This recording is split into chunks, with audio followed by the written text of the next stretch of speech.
Cette émission est une production de la télévision régionale des Moulins.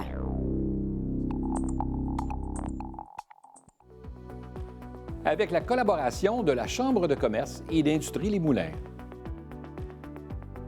Le CFP des Moulins, fier partenaire de Fibre E.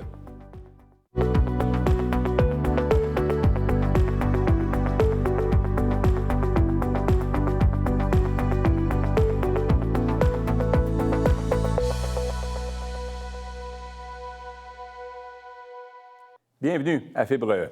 Issue d'une famille entrepreneuriale passionnée par l'hôtellerie et détenant un bac en sociologie, elle se lance en avril dernier et réalise son rêve d'avoir un café. Ce qu'elle aime dans le fait de posséder un café, c'est qu'elle a une véritable passion, dis-je, pour le café et qu'elle peut la partager avec ses employés. Maintenant propriétaire de la franchise Café Dépôt située à Mascouche, pour elle, la franchise est une excellente façon de débuter dans la gestion tout en ayant un bon soutien. Ceta Cantargian, bienvenue à Fibre E. Je ne voulais pas saboter votre nom de famille, mais je pense que je l'ai eu, Cantargian. Parfait. Voilà. Alors, bienvenue à Ceta, si tu permets. On va s'appeler par nos prénoms, ça va être plus facile. Très heureux de te recevoir parce que tu es probablement une des premières qu'on reçoit à Fibre E qui est franchisée. Et là, ma question qui venait au bout du lèvre, c'est que pourquoi pas avoir parti un café par toi-même, mais plutôt que tu as choisi de t'associer avec une franchise? C'est une question que je me fais poser énormément. Comme vous le mentionnez, j'ai été passionnée de l'hôtellerie depuis toute ma carrière, une vingtaine d'années maintenant. Donc, faire partie d'un hôtel, on fait partie quand même d'une franchise, des marques renommées qu'on reconnaît dans la ville aujourd'hui, des Marriott, des Hilton, des Accords de notre monde. Bien, il faut faire partie quand même d'une franchise et mettre de l'avant la culture de l'entreprise qui fait en sorte qu'il y a une fidélité de clientèle qui est bâtie à travers les standards d'une franchise. C'est sûr qu'ils nous permettent aussi de mettre de l'avant une façon de faire qui est déjà établie, qui a déjà été testée et qui ont des preuves qu'on peut avoir le succès avec tout ce qui a déjà été établi à travers les années. Donc, une franchise, c'était vraiment une façon rassurante pour moi de me lancer en affaires versus avoir mon propre entreprise ou mon propre café et être peut-être un petit peu dans des petits moments d'incertitude à travers le démarrage. OK. Mais... Je reviens un peu en arrière. Donc, je lisais le dossier cette semaine, je lisais un peu ton parcours. Tu as été dans l'hôtellerie pendant plusieurs années quand même. Tu as étudié dans l'hôtellerie et tu es même allé chercher un bac en sociologie.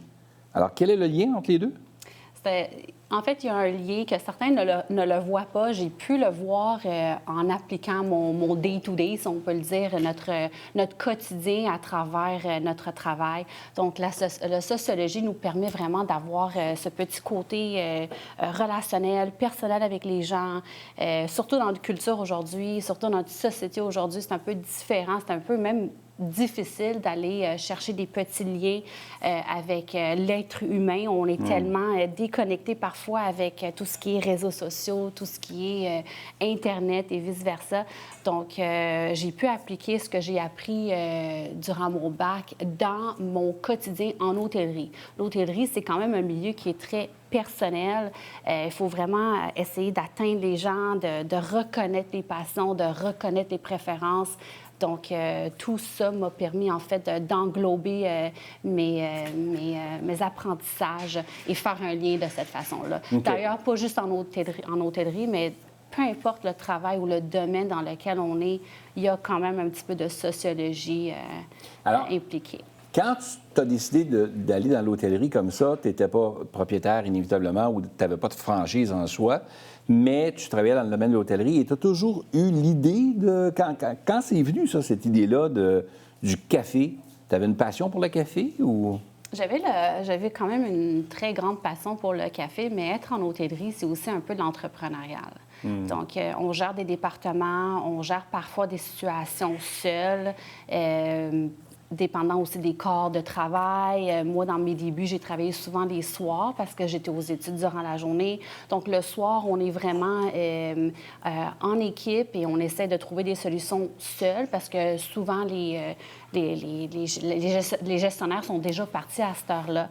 Donc, c'est vraiment ce côté-là qui est venu chercher mon côté entrepreneurial, mais aussi le café durant l'université, entouré de bons cafés au centre-ville de Montréal, m'a permis de rester réveillée peut-être durant les cours. Ce qui fait que tu as réussi à faire ton bac, c'est le café. Exactement. OK, ça te prenait du café. Exactement. Puis c'est très montréalais aussi, le café. On retrouve quand même beaucoup de petits magasins ou de petits commerces de café à travers la ville.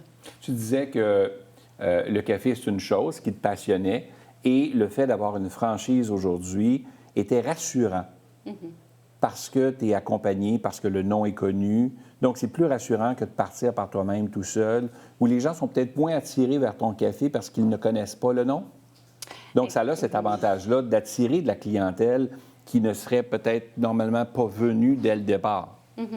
Effectivement, mais en fait, c'est aussi important de choisir une franchise, non seulement avec lequel on peut créer des liens, où on a déjà des liens établis, mais une franchise qui est quand même connue, une franchise qui est locale, une franchise qui a débuté en fait à Laval. Donc ça, c'était vraiment tous des points qui venaient me rechercher, mis à part le bon café, les bons produits qu'on met de l'avant pour notre clientèle. Mais effectivement, avoir une franchise avec les standards, avec des normes préétablies, m'ont permis vraiment de prendre ce modèle de travail-là et de le gérer, sachant que il va être quand même bien. Pour ton commerce à toi, tu veux dire bien géré, bien orienté, bien structuré, bien... Parce que quand tu as une franchise comme ça, puis tu es en affaires, tu te retrouves avec des employés. Donc, tu as des ressources humaines, tu as des gens à gérer, tu as des gens qui t'emmènent des problématiques que tu n'as pas normalement quand tu es seul. Et pour faire rouler l'entreprise, tu as besoin de ces gens-là. Comment tu le vis, ça? Comment ça a été, ça, cet apprentissage-là, d'avoir des gens à ta charge et tout ça, puis de... Est-ce que tu avais appris ça déjà au départ? Ou... En fait, ce n'était pas complètement inhabituel pour moi de gérer des équipes en tant que membre de la direction dans 2 hôtels durant ma carrière. J'ai quand même géré des équipes. La différence, c'est peut-être plus le créneau d'âge ou le type d'employé qu'on aurait. Donc, en hôtellerie, c'est vraiment des carrières, tandis que dans un café, c'est des étudiants. Donc, les défis, en fait, sont différents. Oui, les gens on a sont des de défis. passage. Sont de passage. C'est pour ça que c'est important d'établir une belle culture pour les garder, parce qu'en fait, la clientèle recherche quand même une équipe stable, une équipe qui va pouvoir les reconnaître quand ils vont venir nous voir au café. Donc, peu importe s'ils sont à l'école ou ils sont là à temps partiel, il faut quand même créer une entreprise ou une culture d'entreprise qui est rassurante, qui est motivante aussi. Donc, c'est vraiment ce que j'essaie de mettre de l'avant. C'est un petit peu plus de travail. C'est ce défi-là, en fait, d'essayer de mettre de l'avant notre passion à travers nous-mêmes pour que ça soit vraiment ressenti à travers des employés aussi. OK. Donc, depuis peu, tu as une franchise déjà depuis quelques mois. Si tu avais donné un conseil à quelqu'un qui voudrait se lancer en entreprise et qui t'écoute et qui dit « Ah, c'est peut-être pas fou, ça, j'y avais pas pensé, mais la franchise est peut-être une première porte d'entrée pour moi pour toucher à l'entrepreneuriat. » Qu'est-ce que tu leur donnerais comme conseil? Moi, l'idée de se lancer en affaires et encore plus en franchise, ça a pris quand même quelques années. C'est pas du jour au lendemain. Ça prend un énorme investissement, soit personnel, soit monétaire. Donc, c'est vraiment de se prendre d'avance, de faire des études de marché, de parler aux gens, de faire connaissance aussi peut-être à des entrepreneurs dans le milieu du café pour apprendre un peu comment se déroule le quotidien. C'est facile de se lancer peut-être en affaires, mais le plus important, c'est d'être impliqué dans le quotidien et ne pas juste être propriétaire. Donc, de se lever le matin, d'aller au travail, d'être investi personnellement comme si c'était notre emploi à nous et non pas juste un propriétaire qui gère un peu les opérations à distance. Donc, d'être impliqué, je pense que c'est vraiment l'important. C'est le meilleur conseil que je pourrais donner. Arrive que c'est pas toujours beau, c'est pas toujours le fun. Il y a des journées qui sont moins drôles que d'autres. Qu'arrive-t-il quand il y a des moments de découragement ou des moments où on se dit « Ah, j'aurais peut-être pas dû... » Comment on réussit à passer à travers ça, ce bout-là? Je pense que c'est d'être optimiste et aussi de se dire qu'il y a des solutions à tout problème. Puis l'expérience fait en sorte que des situations non souhaitées vont se dérouler, d'être prêts à l'imprévu. D'ailleurs, on en a eu des imprévus durant les dernières semaines et ça nous a malheureusement marqués. Mais l'important, c'est vraiment d'essayer de trouver des solutions. On a une équipe, j'ai une gérante formidable, j'ai aussi un soutien familial à la maison qui m'aide énormément. C'est vraiment d'essayer de se mettre en équipe et de discuter des défis pour trouver ensemble des solutions. Parce que parfois, des fois, tout seul, c'est un peu pas évident de voir l'aspect global de la solution, mais d'impliquer peut-être des gens de confiance et de trouver des solutions, je pense que ça serait la meilleure façon de pouvoir passer à travers les moments difficiles. Alors, ce que je retiens, c'est d'être vraiment bien accompagné dans ton entourage personnel où les gens, au niveau personnel, t'encouragent à poursuivre ton projet, là. D'avoir des gens autour de nous. Parce que ça arrive des fois que tu en parles à tes gens, puis tu en parles à tes parents, ou tu en parles à ton frère, ta sœur, et tu dis, ben je veux me lancer un café. Ben voyons donc. Pas pour lancer un café, puis partir en business, pour mettre tout ton cash là-dedans, puis tu vas tout perdre. Tu sais, il y a des gens qui sont pessimistes de nature. Le verre est toujours à moitié vide. C'est pas très encourageant, là.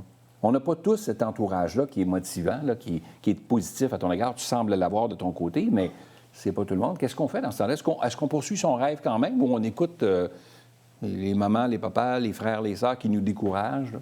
Bien, je peux parler de mon expérience. Être maman de 2 enfants, mariée depuis très, très longtemps. C'est sûr qu'il y a quand même beaucoup de choses à considérer. Mettre de côté une carrière qui a été, entre elles, une passion en soi. Donc, c'est certain qu'il faut en discuter. Comme je vous l'ai dit plus tôt, c'est pas un rêve qui s'est réalisé du jour au lendemain. C'est un rêve... Réfléchi. Qui est réfléchi, qui a été prise, une décision qui a été prise en famille, en équipe. Donc, toute seule, est-ce que j'aurais pu le faire? Je ne le sais pas. Mais d'être bien entourée, je pense que c'était vraiment la clé de se dire, OK, on s'y met. Puis si jamais ça ne fonctionne pas, qu'est-ce qu'on fait? Parce qu'il y a aussi cet aspect-là qu'il faut considérer.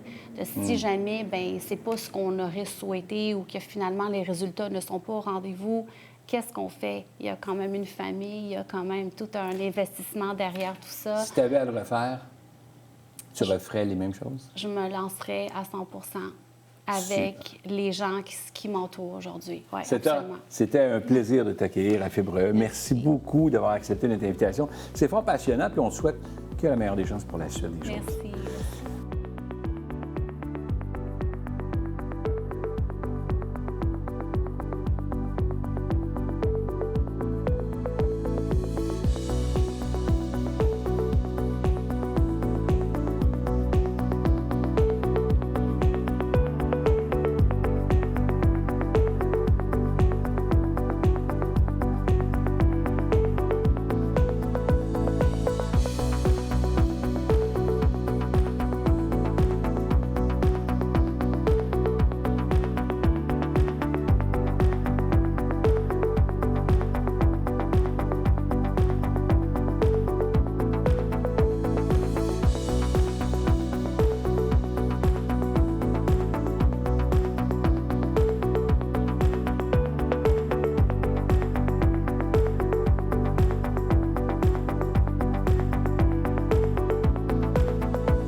Du nouveau à TVRM. Regardez toute la programmation en continu sur tvrm.ca/en direct. Que vous soyez fan de musique, de culture ou d'actualité, ne ratez pas cette chance de suivre les événements et les personnalités de votre région. Cette émission est une production de la télévision régionale des Moulins.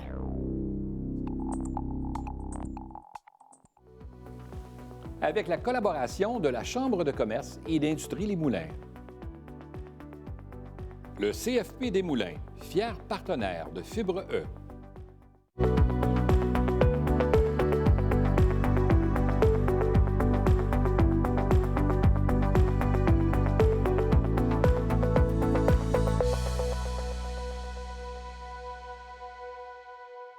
Bienvenue à Fibre E. Elle a adopté un chien dans un refuge et celui-ci avait plusieurs problèmes de comportement. Elle a donc commencé à s'intéresser à la psychologie canine. Elle a suivi des cours avec le docteur Joël Dehaas, qui est vétérinaire comportementaliste, dis-je, en Europe, qui est un documentaliste de l'obéissance. Donc, elle part son entreprise « J'aime ton chien ». Il dit que lorsqu'elle fait ce métier, cela lui demande beaucoup d'empathie envers les maîtres, puisque parfois, c'est difficile pour eux au niveau de l'obéissance de leur chien. Elle doit comprendre qu'ils essaient depuis longtemps et que ce n'est pas toujours facile. Elle affirme aussi qu'il faut toujours être en mesure de se mettre dans la peau du client, et cela n'a pas toujours été facile, mais c'est ce qui permet au final d'offrir un service qui est adapté aux besoins du client. Maryse Chauvette, bienvenue à Fibre E. Merci. C'est le fun de te recevoir. C'est pas un parcours habituel. C'est différent. C'est totalement un métier différent. C'est pas tous les jours qu'on rencontre une comportementaliste qui étudie le comportement chez le chien. On le dit bien, ça dit « j'aime ton chien ». Oui. Qu'est-ce qui fait que tu t'es lancé comme ça? Est-ce que tu t'es toujours vu entrepreneur ou c'est arrivé? Bien, c'est un petit peu arrivé. Je cherchais où je voulais me lancer. Je ne savais pas trop encore. J'ai été au cégep. J'ai étudié en imagerie médicale, donc qui n'a pas du tout lien avec les chiens, mais j'ai toujours aimé les animaux. J'ai adopté mon premier chien.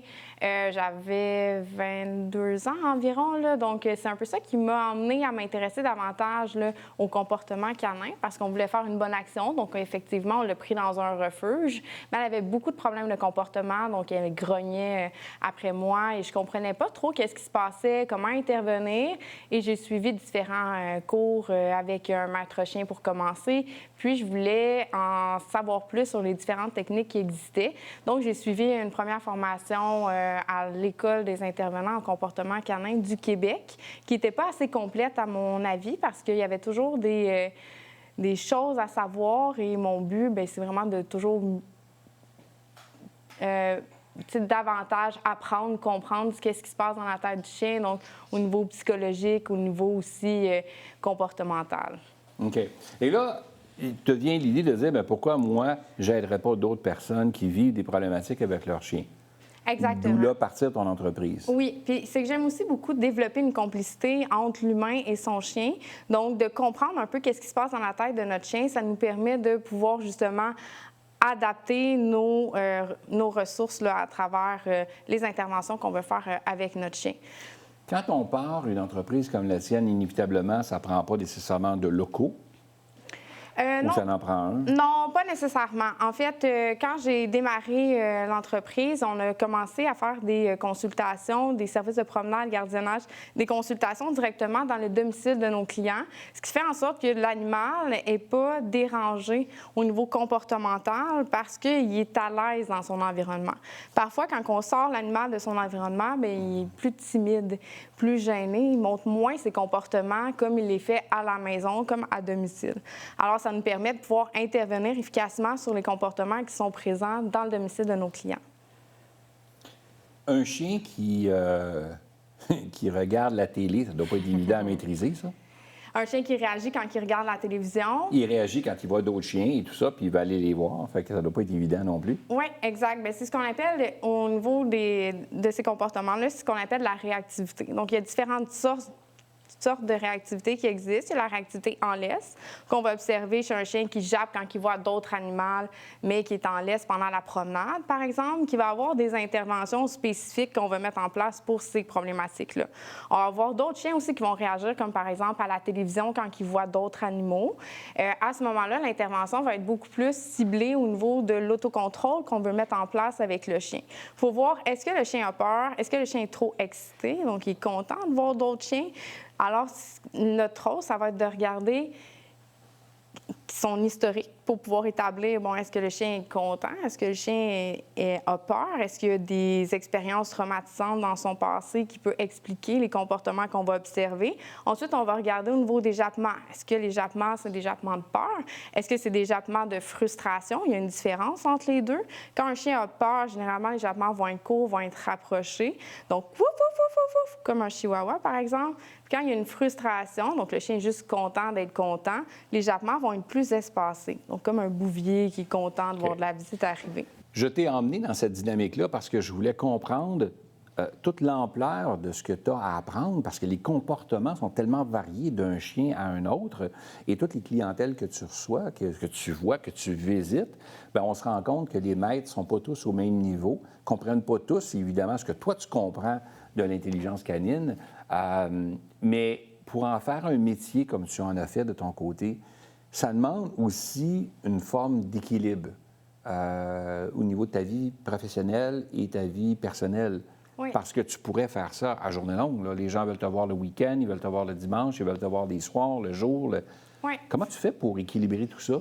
Bien, c'est sûr que les horaires d'éducateurs canins sont tout le temps variables. Ça demande de la flexibilité parce que je travaille la fin de semaine, je travaille les soirs, je travaille le jour. Puis j'ai aussi une famille à travers tout ça. J'ai 3 enfants, donc je dois apprendre à avoir un équilibre. Donc, il y a des journées précises dans la semaine que je travaille. Il y a une journée la fin de semaine que je vais travailler. Il y a le soir aussi il y a certains soirs que je travaille. Ça a été difficile, ça, au début de ma carrière, parce qu'au début, quand on commence, on a peur de ne pas en avoir assez ou... Donc, ce qui fait qu'on a tendance à accepter des horaires de travail qu'on n'accepterait pas nécessairement d'emblée. Comme par exemple, j'ai eu une cliente qui me disait, bien, j'ai de la disponibilité juste le jeudi soir. Et jeudi soir, habituellement, je suis avec mes enfants. Donc, mais maintenant, ça, c'est quelque chose que j'ai appris à travers mon parcours d'entrepreneuriat, à me respecter, à respecter les horaires qui sont importants pour moi, pour trouver un équilibre, pour éviter que j'ai de la frustration parce que je vois pas assez mes enfants ou que je veux vraiment offrir une espèce de qualité de vie pour tout le monde. Donc, maintenant, mes horaires sont stables, sont précises. J'ai des soirs que je travaille mon dimanche, mais il y a un équilibre qui est là pour avoir une vie familiale qui est plus saine. Quand tu as débuté et tu t'es dit, OK, je me lance, j'aime mon chien, puis là, paf, je pars à mon entreprise, est-ce que tu as eu besoin de mettre beaucoup de publicité? Parce que les gens qui nous écoutent se disent, bien, comment tu fais pour faire connaître ton entreprise? Ça prend quand même un certain budget. Là. Il y a les gens qui y vont via les réseaux sociaux. Mais comment ça a fonctionné de ton côté? Dans les débuts, nous étions une équipe. Il y avait des sous-traitants qui travaillaient pour nous aussi parce qu'il y avait un service de promenade, de gardiennage. Les horaires, évidemment, de promenade, de gardiennage, c'est la fin de semaine. Okay. Souvent. Le gardiennage surtout. C'est pour ça qu'il n'y en a plus maintenant non plus parce qu'on voulait offrir un petit peu plus une stabilité. On a diminué le personnel. Le personnel. Parce que les sous-traitants étaient là principalement pour le service de promenade, de gardiennage. Donc, en enlevant ces services-là, bien, ça fait qu'on a un horaire qui est peut-être plus adapté à une vie familiale. Puis c'était ça l'objectif. C'était des choses que je voulais pas faire, donc je les donnais en sous-traitance parce que j'avais peur de perdre possiblement de la clientèle. Mais finalement, en réduisant les services qu'on offre, donc en spécialisant au niveau de consultation comportementale, consultation éducative, cours de groupe, bien, ça permet de pouvoir peaufiner un peu plus l'horaire.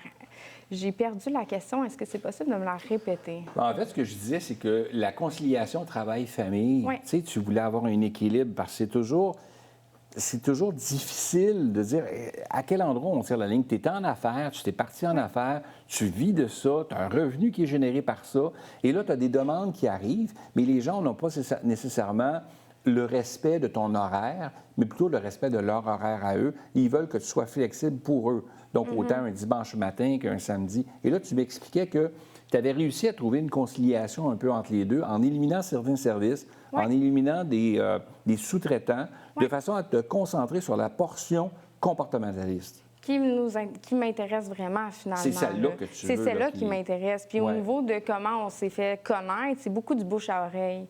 OK. Du bouche à oreille, j'ai eu aussi, ce qui m'a aidé beaucoup à nous faire connaître, c'est...